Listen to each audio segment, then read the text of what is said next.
Guys,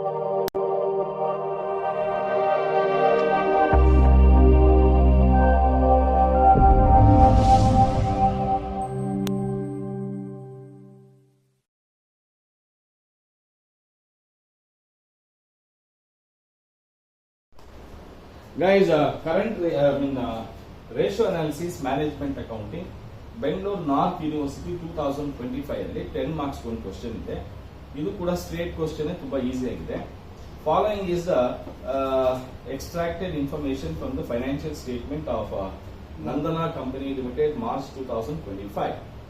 Equity, share capital, preference share capital, reserves and surplus, secured debentures, trade payable, short-term provision, inventories, trade receivables, cash at bank, fixed assets, profit before interest and tax for the year 25, tax paid is 1,72,000.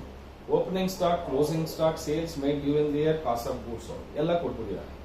ಏನೇನು calculate ಮಾಡಬೇಕು ಅಂತ ಹೇಳಿದಾನೆ ಅಂದ್ರೆ ಸುಮಾರು 1, 2, 3, 4, 5, 6, 7, 8, 9 ಕೇಳಿದ್ದಾರೆ. 10 ಮಾರ್ಕ್ಸ್ಗೆ 9 ratios ಕೇಳಿದ್ದಾರೆ ಅವನ ಮಗ. ಈಗ ಇದನ್ನ ಹೆಂಗ್ ಮಾಡೋದು ಅದನ್ನ ನೋಡೋಣ. ಫಸ್ಟ್ ನಾವು ಕರೆಂಟ್ ರೇಷಿಯೋ ತಗೋಣ. ಅದೇ ತರ ಕೇಳಿರೋದು. ಫಸ್ಟ್ ಕರೆಂಟ್ ರೇಷಿಯೋ ನೋಡಿ. Current ratio is equals to current assets divided by current liabilities. ಈಗ ನಮಗೆ ಕೊಟ್ಟಿರೋ ಇನ್ಫಾರ್ಮೇಶನ್ ಅಲ್ಲಿ ಕರೆಂಟ್ ಅಸೆಟ್ಸ್ ಯಾವ್ದು ಅದನ್ನು ನೋಡ್ಬೇಕು. ನೋಡಿ ಫಸ್ಟ್ ಒನ್ ಇನ್ವೆಂಟರೀಸ್ ಅಂದ್ರೆ ಸ್ಟಾಕ್. ನೋಡಿ ಫಸ್ಟ್ ನಾನು ಈಗ ಬರೆದು ಬಿಡ್ತೀನಿ. ಸ್ಟಾಕ್ ಅಂದ್ರೂ ಒಂದೇ, ಇನ್ವೆಂಟರಿ ಅಂದ್ರೂ ಒಂದೇ. ಟ್ರೇಡ್ ರಿಸೀವಬಲ್ಸ್ TR ಅಂತ ಹೇಳ್ತೀವಿ ಅಥವಾ BP ಅಂತಾನು ಹೇಳ್ತೀವಿ. ಕ್ಯಾಶ್ ಅಟ್ ಬ್ಯಾಂಕ್, ಕ್ಯಾಶ್ ಇದೆ, ಮತ್ತೆ ಅಷ್ಟೇ, ಇನ್ನೇನು ಇಲ್ಲ. ಅರ್ಥ ಆಗ್ತಿದ್ಯಾ? ಈ ಮೂರೇ. ಡಿವೈಡೆಡ್ ಬೈ ಕರೆಂಟ್ ಲಯಬಿಲಿಟೀಸ್ ಯಾವ್ದು ಅಂತ ಹೇಳಿದ್ರೆ ಟ್ರೇಡ್ ಪೇಯಬಲ್.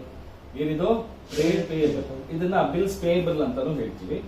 ಹಾಗೆ short term provision, short term provision ಓಕೆನಾ. ಇನ್ವೆಂಟರಿ ಏನಕ್ಕೆ ಬರುತ್ತಾ? ಓಕೆನಾ. ಸೊ ಇಲ್ಲಿ 3, ಇಲ್ಲಿ assets, current assets 3, current liabilities 2. ಈಗ ಯಾವ್ದಾವ್ದು ಅಸೆಟ್ಸ್ ಇದೆ? ಇನ್ವೆಂಟರೀಸ್ ಎಷ್ಟಿದೆ? 16 lakhs ಇದೆ. ಟ್ರೇಡ್ ರಿಸೀವಬಲ್ಸ್ ಎಷ್ಟಿದೆ? 4,50,000. ಕ್ಯಾಶ್ ಅಟ್ ಬ್ಯಾಂಕ್ ಎಷ್ಟಿದೆ? 3,50,000 ಇದೆ. ಕರೆಕ್ಟ್ ಏನಪ್ಪಾ? ಡಿವೈಡೆಡ್ ಬೈ ಟ್ರೇಡ್ ಪೇಯಬಲ್ ಎಷ್ಟಿದೆ? 10 lakhs ಇದೆ.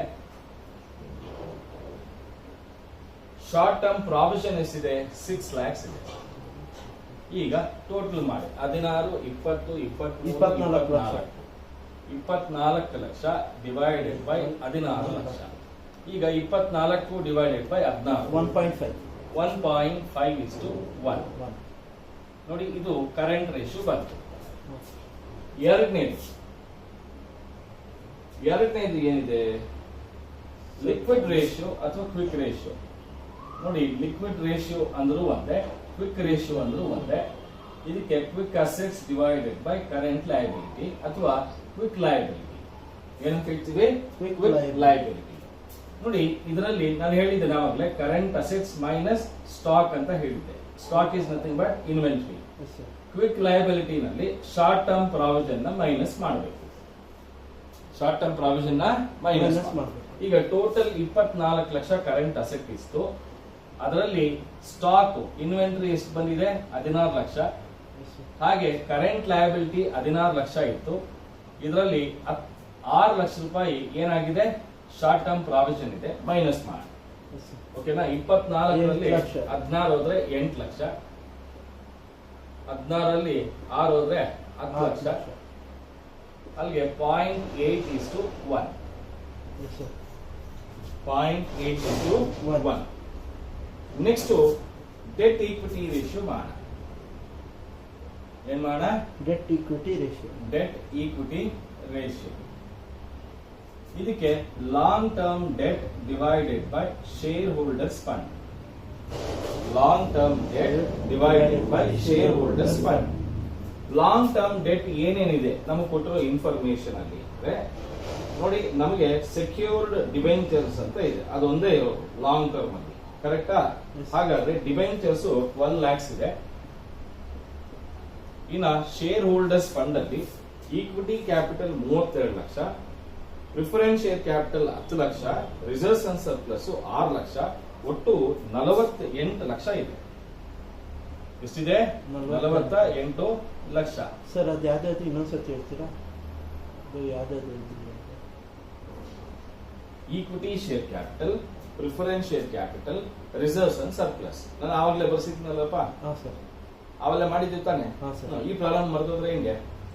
ಹೌದಲ್ವಾ? ಸೊ 32 10 42, 42 ಪ್ಲಸ್ 6 48 ಲಕ್ಷ, 25% ಆಗುತ್ತೆ. ಅರ್ಥ ಆಯ್ತಾ? ನೆಕ್ಸ್ಟ್ ಗ್ರಾಸ್ ಪ್ರಾಫಿಟ್ ರೇಷಿಯೋ ಮಾಡೋಣ. Gross profit ratio, gross profit divided by net sales into 100. ನೋಡಿ, ಗ್ರಾಸ್ ಪ್ರಾಫಿಟ್ ಕೊಟ್ಟಿದ್ದಾನ ಪ್ರಾಬ್ಲಮ್ ನಲ್ಲಿ? ಕೊಟ್ಟಿಲ್ಲ. ಕರೆಕ್ಟಾ? ಸೇಲ್ಸ್ ಕೊಟ್ಟಿದ್ದಾನ? ಕೊಟ್ಟಿದ್ದಾನೆ. ಹಾಗಾದ್ರೆ ಗ್ರಾಸ್ ಪ್ರಾಫಿಟ್ ಏನ್ ಮಾಡ್ತೀವಿ? ಸೇಲ್ಸ್ ಅಲ್ಲಿ cost of goods sold minus ಮಾಡಿದ್ರೆ ಗ್ರಾಸ್ ಪ್ರಾಫಿಟ್ ಬರುತ್ತೆ. ಕರೆಕ್ಟ್ ಏನಪ್ಪಾ? ಹಾಗಾದ್ರೆ ಸೇಲ್ಸ್ ಎಷ್ಟಿದೆಯಪ್ಪ? 40 ಲ್ಯಾಕ್ಸ್ ಇದೆ. ಅದರಲ್ಲಿ ಕಾಸ್ಟ್ ಆಫ್ ಗೂಡ್ಸ್ ಸೋಲ್ಡ್ ಇದೆಯಪ್ಪ 22 ಲ್ಯಾಕ್ಸ್. ಇನ್ನೆಷ್ಟಪ್ಪ ಬರುತ್ತೆ? 18 lakhs. 18 lakhs is the gross profit divided by 40 lakhs is the sales. Correct? Yes sir. ಎಷ್ಟು ಬರುತ್ತೆ ಹೇಳಿ? 18 divided by 40. Sir 45%. 45%. ಕರೆಕ್ಟ್ ಆಗಿದ್ಯಾ? Yes sir. ತಪ್ಪು ಮಾಡಿದ್ರೆ ಬಾರಿಸ್ತೀನಿ. Okay. ಓಕೆ.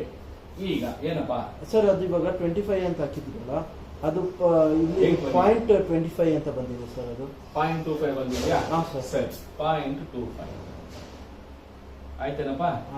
ಸರಿ. ಈಗ next net profit ratio. Net profit ರೇಷಿಯೋಗೆ ಫಾರ್ಮುಲಾ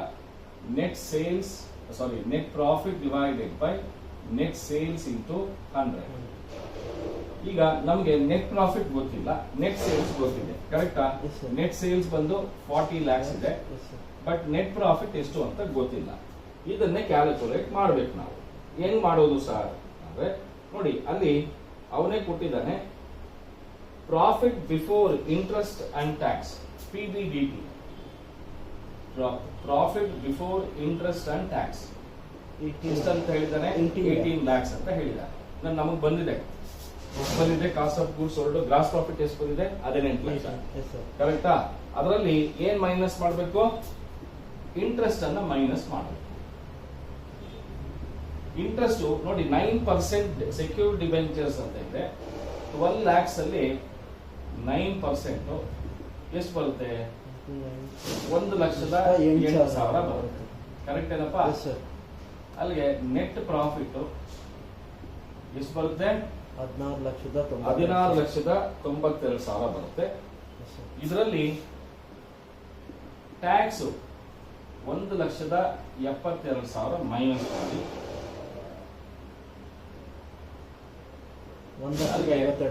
ಪ್ರಾಫಿಟ್ ಆಫ್ಟರ್ ಟ್ಯಾಕ್ಸ್ ಅಥವಾ ನೆಟ್ ಪ್ರಾಫಿಟ್ ಈಸ್ 15,20,000.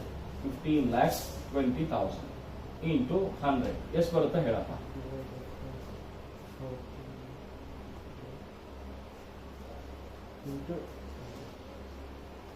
ಸರ್ 38%.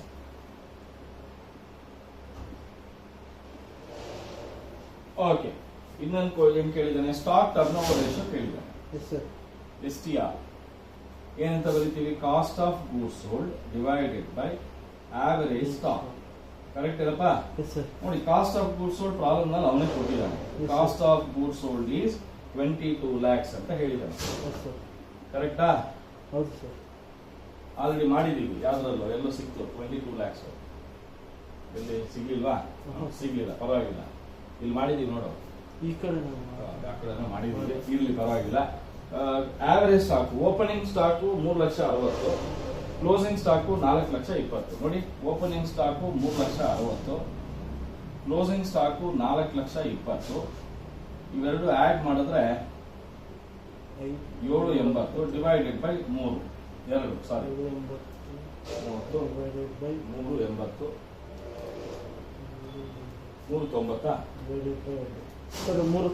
3,90,000. ಎಷ್ಟು ಬರುತ್ತೆ ಹೇಳಪ್ಪ. 25 ಲಕ್ಷ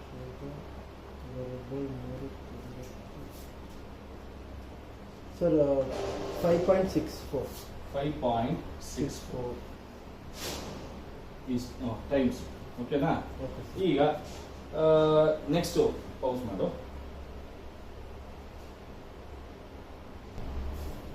ನೋಡಿ, ರಿಟರ್ನ್ ಆನ್ ಕ್ಯಾಪಿಟಲ್ ಎಂಪ್ಲಾಯ್ಗೆ ಅರ್ನಿಂಗ್ಸ್ ಅಥವಾ profit before interest and tax ಗೊತ್ತಿದೆ ನಮಗೆ. ಎಷ್ಟಿದೆ? 18 lakhs. ಶೇರ್ ಹೋಲ್ಡರ್ಸ್ ಫಂಡ್ ಮತ್ತೆ ಲಾಂಗ್ ಟರ್ಮ್ ಡೆಟ್. ನೋಡಿ, ಶೇರ್ ಹೋಲ್ಡರ್ಸ್ ಫಂಡ್ ಆಲ್ರೆಡಿ ನಮ್ಗೆ ಗೊತ್ತಿದೆ ಯಾವ್ದು ಬಂದಿದೆ, ಡೆಟ್ ಇಕ್ವಿಟಿ ಶೇರ್ ಕ್ಯಾಪಿಟಲ್ ಅಲ್ಲಿ ಮಾಡಿದ್ದೀವಿ. ನೋಡಿ, 48 lakhs share holders fund, debt ಬಂದು 12 lakhs, ಟೋಟಲ್ ಮಾಡಿದ್ರೆ 60 ಲಕ್ಷ. ಎಲ್ಲ ಅಲ್ಲೇ ಸಿಕ್ಬಿಡುತ್ತೆ. ಕರೆಕ್ಟಾ? ಅಲ್ಲಿಗೆ EBIT ಈಸ್ 18 lakhs. ಓಕೆನಾ? ಇದು ಬಂದು 48 plus 12 ಎಷ್ಟಾಯ್ತು? 60 lakhs. ಎಷ್ಟು ಬರುತ್ತೆ ಹೇಳಿ? 0.3 ಪೋಸ್ ಮಾಡು. ನೋಡಿ, EPS is equals to earning for equity divided by number of equity shares. ಇದು ಫಾರ್ಮುಲಾ. ನಮಗೆ ಅರ್ನಿಂಗ್ಸ್ ಫಾರ್ ಈಕ್ವಿಟಿ ಅಂತ ಹೇಳಿದ್ರೆ ನೋಡಿ, profit before interest and tax ಬಂತು. ಅದರಲ್ಲಿ ಇಂಟ್ರೆಸ್ಟ್ ಅನ್ನ ಮೈನಸ್ ಮಾಡಿದ್ವಿ. ನೆಕ್ಸ್ಟ್ ಟ್ಯಾಕ್ಸ್ ಮೈನಸ್ ಮಾಡಿದ್ವಿ.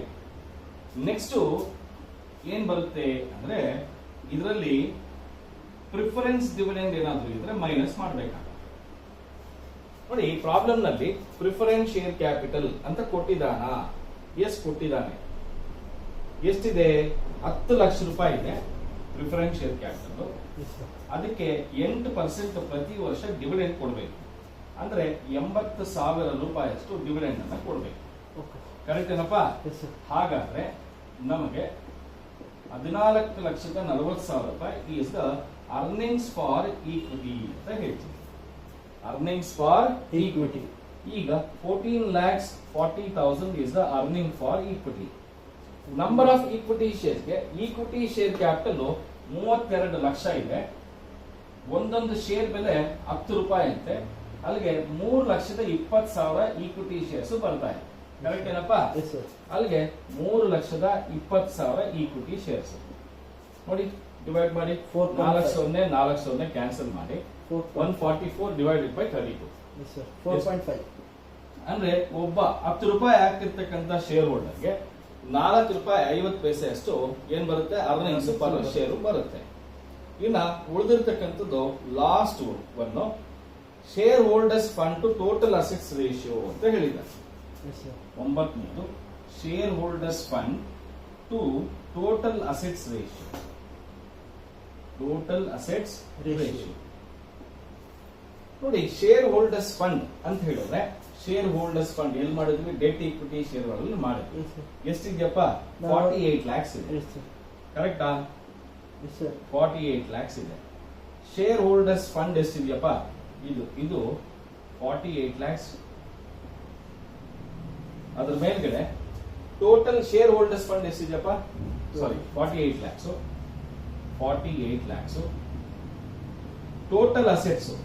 ಟೋಟಲ್ ಅಸೆಟ್ಸ್ ಅಂತ ಹೇಳಿದ್ರೆ ನಾವು ಪ್ರಾಬ್ಲಮ್ ನಲ್ಲಿ ನೋಡಿದ್ರೆ ಫಿಕ್ಸ್ಡ್ ಅಸೆಟ್ಸ್ ಮತ್ತೆ ಕರೆಂಟ್ ಅಸೆಟ್ಸ್ ಎರಡು ಸೇರ್ಸೋಣ. Fixed asset ಎಷ್ಟಿದೆಯಪ್ಪ? ಅವ್ನು ಪ್ರಾಬ್ಲಮ್ ನಲ್ಲಿ ಕೊಟ್ಟಿದ್ದಾರೆ ನೋಡು. ಫಿಕ್ಸ್ಡ್ ಅಸೆಟ್ಸ್ 52 ಲಕ್ಷ ಕೊಟ್ಟಿದ್ದಾನೆ. ಕರೆಂಟ್ ಅಸೆಟ್ಸ್ 24 ಲಕ್ಷ ಇದೆ. ಟೋಟಲ್ 76 ಲಕ್ಷ ಇದೆ. ಕರೆಕ್ಟ್ ಏನಪ್ಪ? ಎಷ್ಟಿದೆ? 76 ಲಕ್ಷ. ಎಷ್ಟು ಬರುತ್ತೆ ಹೇಳಿ? ಸರ್ 0.63. 0.63. ಪೌಸ್ ಮಾಡು.